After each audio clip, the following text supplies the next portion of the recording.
नमस्कार, आप देख रहे हैं टेक्निया न्यूज। मैं हर्षिता गुप्ता। तो चलिए वक्त हो चला है आज की 10 बड़ी खबरों का।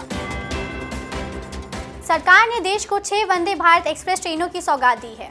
पीएम मोदी ने झारखंड के रांची हवाई अड्डे से वीडियो कॉन्फ्रेंसिंग के जरिए सभी 6 वंदे भारत ट्रेनों का शुभारंभ किया है। इनमें 3 वंदे भारत ट्रेनें हावड़ा के लिए रवाना की गई हैं, जिनमें भागलपुर हावड़ा, गया हावड़ा और राउरकेला हावड़ा वंदे भारत एक्सप्रेस ट्रेनों के नाम शामिल है। इसके अलावा टाटानगर के लिए 2 ट्रेनें टाटानगर पटना वंदे भारत एक्सप्रेस और ब्रह्मपुर टाटानगर वंदे भारत एक्सप्रेस शुरू की गई है। साथ ही देवघर से वाराणसी रूट पर एक वंदे भारत एक्सप्रेस ट्रेन को हरी झंडी दिखाई गई है। रविवार को महाराष्ट्र के 434 औद्योगिक परीक्षण संस्थानों में संविधान मंदिरों का उद्घाटन किया गया। संविधान मंदिरों का उद्घाटन देश के उपराष्ट्रपति जगदीप धनखड़ ने मुंबई के एक स्कूल में आयोजित समारोह में किया। महाराष्ट्र के राज्यपाल सीपी राधाकृष्णन और केंद्रीय सामाजिक न्याय राज्य मंत्री रामदास अठावले भी इस कार्यक्रम में शामिल हुए। इस दौरान उपराष्ट्रपति ने संविधान को लोकतंत्र की आत्मा और संसद को संविधान का संरक्षक बताया है। साथ ही उपराष्ट्रपति ने लोगों को संविधान पढ़ने, समझने और उसका सम्मान करने की अपील की है। देश में स्वास्थ्य सेवाओं की गुणवत्ता सुनिश्चित करने के लिए सरकार ने एक नई पहल शुरू की है। सरकार ने डॉक्टरों की योग्यता और अनुभव को सार्वजनिक करने का फैसला लिया है। इसके तहत सभी डॉक्टर्स का एक विशिष्ट पहचान पत्र बनाया जाएगा, जो राष्ट्रीय चिकित्सा आयोग पोर्टल पर सार्वजनिक किया जाएगा। पोर्टल पर विशिष्ट पहचान पत्र के जरिए मरीज उसका इलाज करने वाले डॉक्टर की योग्यता और उसके अनुभव के बारे में पता लगा सकते हैं।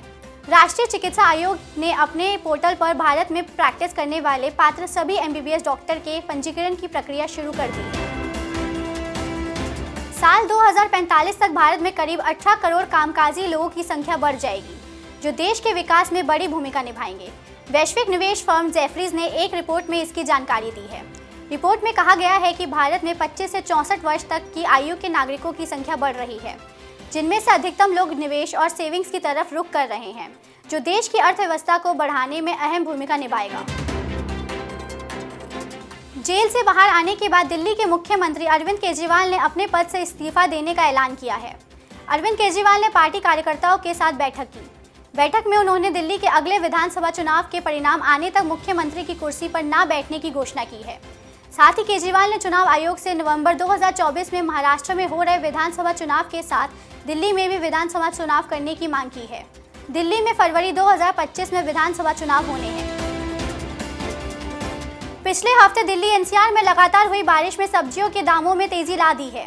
दिल्ली एनसीआर में सब्जियों की कीमत दुगनी हो गई है। बारिश के चलते मंडियों तक सब्जी पहुंचाना मुश्किल हुआ है। सब्जी के दाम बढ़ने से सब्जी की खरीद पर भी असर पड़ा है। दिल्ली में एक वक्त फूल गोभी 200 रुपए किलो और लहसुन 500 रुपए किलो तक बिक रहा है। दिल्ली के रोहिणी स्थित Tecnia institute of advance studies में नए सत्र में दाखिले लिए जा रहे हैं।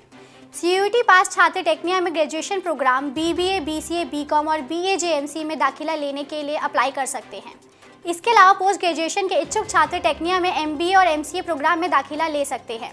दाखिला लेने के लिए छात्र टेक्निया की ऑफिशियल वेबसाइट पर अप्लाई कर सकते हैं या कॉलेज पहुंचकर कोर्स के बारे में अधिक जानकारी लेकर भी दाखिला ले सकते हैं। उत्तर प्रदेश में 10वीं और 12वीं के रजिस्ट्रेशन की तारीख बढ़ गई है। उत्तर प्रदेश माध्यमिक शिक्षा परिषद विद्यार्थियों की सुविधा के लिए ये कदम उठाया है। अब छात्र छात्राओं का विवरण बोर्ड की वेबसाइट पर 25 सितंबर तक अपलोड किया जा सकेगा। इसके अलावा 9वीं और 11वीं कक्षा के छात्र छात्राओं का विवरण जमा करने की अंतिम तिथि 20 सितंबर तय की गई है। बोर्ड ने प्रेस विज्ञप्ति जारी कर इसकी जानकारी दी है। हंगरी की राजधानी बुडापेस्ट में चल रहे 45वें शतरंज ओलंपियाड में भारतीय टीम ने अजरबैजान और कजाकिस्तान की टीम को करारी शिकस्त दी है। ओलंपियाड के ओपन सेक्शन में रविवार को भारतीय पुरुष टीम ने अजरबैजान टीम के खिलाफ 3-1 से जीत दर्ज की। वहीं महिला टीम ने कजाकिस्तान को 5वें दौर में हरा दिया। भारतीय खिलाड़ी गुकेश विश्व चैंपियनशिप की दावेदारी में शीर्ष खिलाड़ियों में पहले नंबर पर बने हुए हैं। सोमवार को लॉस एंजलिस में 76वें प्राइम टाइम एमी अवार्ड्स 2024 का आयोजन किया गया। एमी अवार्ड्स के रेड कार्पेट पर हॉलीवुड सितारों ने अपने फैशन का जलवा बिखेरा। एमी अवार्ड्स 2024 में ड्रामा सीरीज शोगन का दबदबा देखने को मिला। 76वें प्राइम टाइम एमी अवार्ड्स में शोगन ने सबसे अधिक अवार्ड जीतने का रिकॉर्ड बनाया है। इवेंट में शोगन को बेस्ट ड्रामा सीरीज के खिताब के साथ 14 कैटेगरी में अवार्ड से नवाजा गया है। आज के लिए इतना ही। देखते रहिए टेक्निया टीवी। चैनल को लाइक, शेयर और सब्सक्राइब कीजिए।